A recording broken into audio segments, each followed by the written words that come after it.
Friday. I'm bringing it in, troops. Little Zoom from quarantine show. As always, the guest of honor is Jarod Hector, and usually David Thorpe's here, but he just had a little comedic. His screen froze with him going. we booted it up. Hopefully, he comes back. I screenshotted it, so maybe we can check that out later. How are you, Jarod? I'm doing well, sir. How are you? We did discuss how some people not meant for the capitalist machine. Henry, no dice. Yeah. I'm not sure what the biggest clue was. Well, I guess before we start number 90, we should get David Thorpe back in the room. So this is when we vamp. Yes. There he is. There he is. Okay. Do you mind if I just have to do a quick, my dog needs you, 1 second. This is what live television is like. Shit just goes on behind the scenes. It's crazy. All right. 9 by 90 every Friday. There's the clock, says 90 seconds. We take turns, 3 turns each, and we try to change your life for the better with just magical insight from our brains. This is the goal. All right, John, you go first. So Serena Williams played in her 40th Grand Slam semifinal round on Thursday, and she lost to Naomi Osaka in straight sets. And, it was an interesting thing because we look at Serena Williams and we say, oh my God, she's this great athlete, which of course she is. And I want everybody to remember that we are seeing greatness like right here in front of us. The reality for her is that the end is closer than the beginning. We don't want to believe it, but maybe she's slowly starting to believe that possibly maybe it is. And it's that unwillingness to give in is what makes her the GOAT tennis player. And she's on the short list of GOAT athletes. She turned pro in 1995 and made her Grand Slam singles debut in 98, winning her first slam in 99. Watching the Serena Williams tennis match has been an event for Black America since she and her sister stepped on the court. Pictures of Serena adorn many Black households and in prominent places, so much so that you would think she was family. And that's because she is. She belongs to us in a way no other athlete belongs to any other ethnic group. We smile when she smiles, cry when she cries. We experience every emotion simultaneously. And it's not just because of her excellence. It's the way that she forced the establishment that still does not want their queen to be an unapologetic Black woman born in Saginaw, raised in Compton, to accept her excellence on her terms. So whenever that day comes and she hangs up her racket, whatever emotions and feelings she has, we will too. And for now, she still belongs to us, but one day she won't. I'm with you on the one of the best athletes of all time, for sure. So for my weekly Fuck This Guy segment, we're going to focus on not Ted Cruz, that's too easy, but Ben Shapiro, who not only, of course, Friday, we announced a partnership. Yeah, we have to hear this fucking goofy motherfucker. He supports Ted Cruz, of course, for going on vacation, whatever.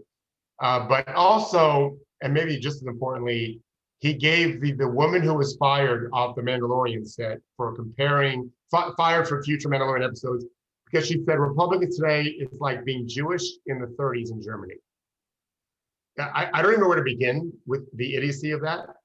But the point is, he gave her a job for his website that I didn't know really existed, for reasons we all understand.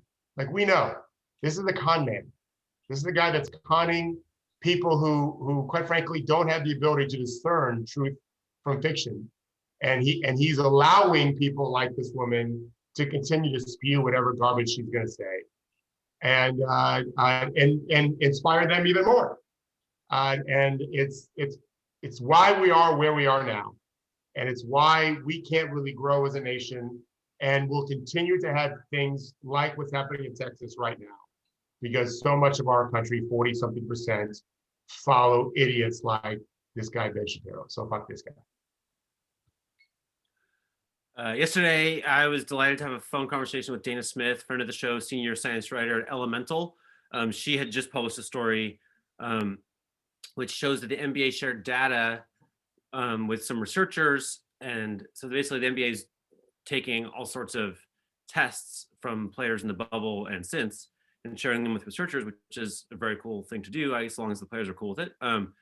That data reveals, I believe, 7 cases of the B117 variant, first identified in England, which is super dangerous. 50% more transmissible, potentially deadlier than other strains, and importantly has a much longer period of transmissibility. So our normal thoughts on quarantining maybe don't work with this virus. So Dana's delighted the NBA has this great data and they shared it with researchers and we have insight into this important thing. And I am too.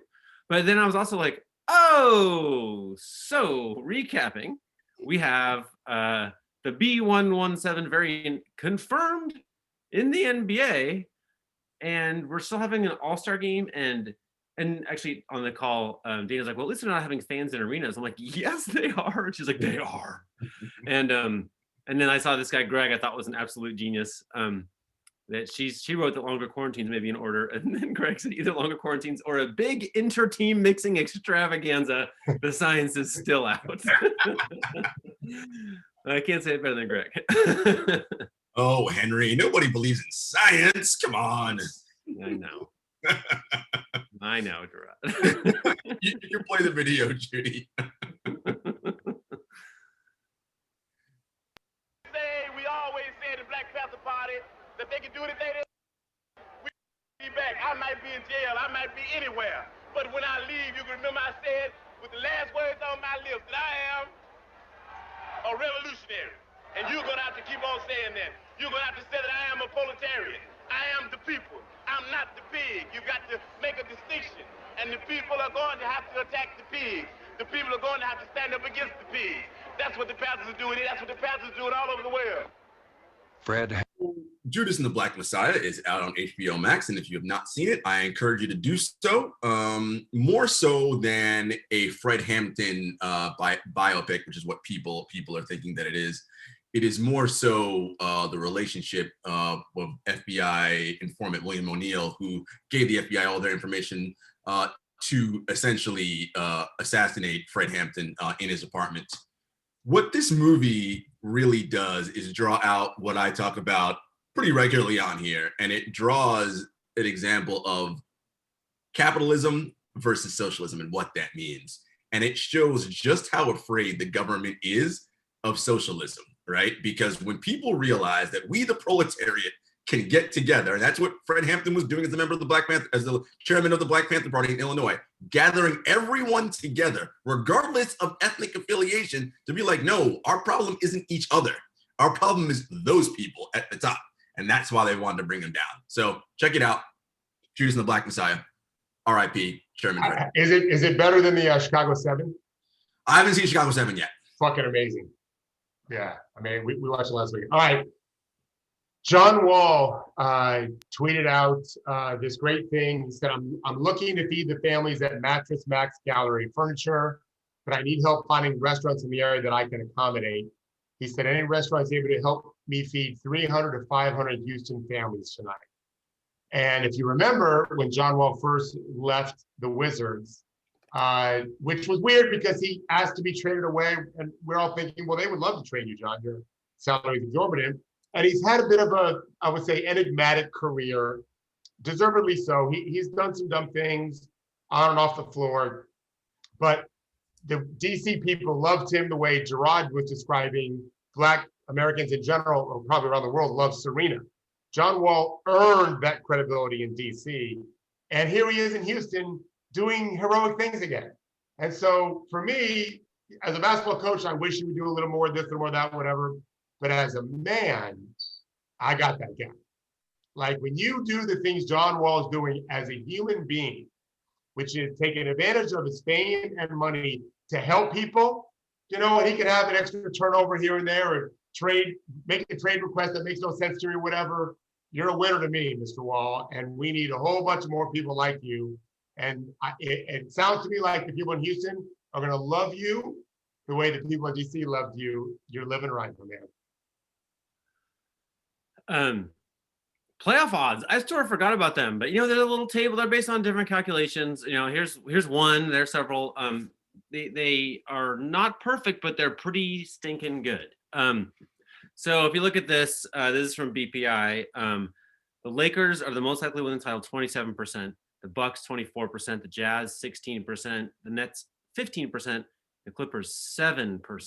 I guess that feels probably kind of commonsensical, but that means that the 76ers, Raptors, Suns, Celtics, Heat, Warriors, Nuggets, Blazers, etc., they're all below 1%, which is probably kind of alarming to fans of those teams. But I just point out a little interesting thing here, which is that while the Lakers are the most likely to win the title at 27%, the Jazz are projected to have a better record, the best record in the NBA, but only 16% likelihood of winning the title. So what the hell's going on here? Are they just Lakers fans? No. What's happening here is, I think, a little bit of a commonsensical thing, which matters to me in projecting who's going to be good. Old John Hollinger studies from like 10 years ago, reading Per Diem, margin of victory and strength of schedule predict your future performance much better than your record. So the Lakers are beating good teams by a lot. And that's why they're so much more likely to win a championship. And that's a better predictor than the record, right? I bring up the Blazers here because they have a very good record right now, but their margin of victory is, and strength of schedule, dog crap. So like the prediction would be the Blazers are going to cool off. We'll see. I hope it's wrong. So President Biden has rejected the $50,000 student loan forgiveness plan. And one of the reasons he said was that he didn't want to give elites who went to Harvard and Yale, more of an opportunity to not carry debt. Of course, that's bullshit, because the majority of people who go to Harvard, Yale, and Ivy League schools don't carry any debt whatsoever, right? That's just the nature of the makeup of the individuals that go to those schools. We do know from studies and everything that revolves around student debt is that student debt disproportionately impacts Black and brown people more than it does white people. And student loan debt is one of the biggest impediments to home ownership. Home ownership or property ownership is one of the number one ways to accrue wealth in this country. And everything we do that the government's doing right now in terms of the means testing for the stimulus check, not wanting to forgive the $50,000 in student loan debt, this is all impacting us, the proletariat, right? And what it is it's maintaining the status quo, right? It is allowing those who have the ability to maintain and keep the gap. Henry and I had a conversation about college the other day about his daughter. And one of the great advantages when you leave college is to not have any debt. When you leave school and can literally do whatever you want, that is so big. And so most people don't have that opportunity. Let's revisit the playoff odds thing before I forget, Henry, because the Jazz have the best margin. So I'm a little bit confused by that. All right, so there was a red article in the Athletic with Steve Kerr talking about Steph Curry and playing time, and he's got a great quote where he says, "Playing the long game means not trying to squeeze everything possible out of the season. If doing so might have future costs. Try to win right now, because winning is fun and builds good habits, but it's better when it occurs within reason and without impulsive overcorrections." And so I've been thinking about this for a few weeks now when I've watched some scientists talking about future pandemics and what are we doing about it now? Because as Steve Kerr talks about in this article, and as coaches, this is how we think. We may not be the smartest guys around, but we do think long term. We do think about what are we going to Uh-oh. Coach is frozen. Uh-oh. This is what we would expect from Texas, but not Florida. I'm going to kick him off again, guys. Okay. Why don't we move on to Henry's final point and we can go back to him. Sorry, Dave. Well, come back, David. Pardon me. Now it's just Draymond Green. I yield the floor to the senator from Golden State. To watch Andre Drummond before the game, sit on the sideline, then go to the back, and then come out in street clothes because a team is going to trade him is bull. Because when James Harden asked for a trade and essentially dogged it, I don't think there was no surprise or there's no one's going to fight back that James was dogging it his last days in Houston. But he was castrated for wanting to go to a different team, and everybody destroyed that man. And yet a team can come out and say, oh, we want to trade a guy. And then that guy is to go sit. And if he doesn't stay professional, then he's a cancer and he's not good in someone's locker room and he's the issue. And we've seen situations of Harrison Barnes getting pulled off the bench. You know, DeMarcus Cousins finding out that he's traded in an interview after the All-Star game. And we continue to let this happen. But I got fined for stating my opinion of what I thought should happen with another player. But teams can come out and continue to say, oh, we're trading guys, we're not playing you. And yet we're to stay professional. At some point, as players, we need to be treated with the same respect and have the same rights that the team can have. Because as a player, you're the worst person in the world when you want a different situation. But a team can say they're trading you, and that man is to stay in shape. He is to stay professional. And if not, his career is on the line. At some point, this league has to protect the players from embarrassment like that. You know, we talk all of this stuff about you can't do this, you can't say that publicly. If you say that publicly, you're fine. Anthony Davis got fined, I think, $100,000 or something like that for demanding a trade publicly. But you can say Andre Drummond is getting traded publicly, and we're looking to trade him publicly, and he's to stay professional and just deal with it. But then when Kyrie Irving say, oh, my mental health is off, everybody go crazy about that too. Do you not think that affects someone mentally? As much as we put into this game to be great, to come out here and be in shape, to produce for fans every single night, and most importantly, to help your team win, do you think that doesn't affect someone mentally? I just want to be clear. I would never go over the 90-second thing, but Draymond Green has my blessing. You're saying take it up with Draymond. Yeah, go talk to that guy. Fine. Oh, is he frozen again? Damn it. Maybe that's a sign. Maybe we need to draw. I think what's going to happen now is I'm going to mute myself and you're going to say something very thoughtful in closing. And you're going to say, everybody will see you next week. Well, folks, sometimes best laid plans, right? This is what happens. But as always, thank you all for joining us on Bring It In. We will see you next week when hopefully Ted Cruz and all the horrible people that we hate in America don't ruin our show. Have a good weekend, everybody.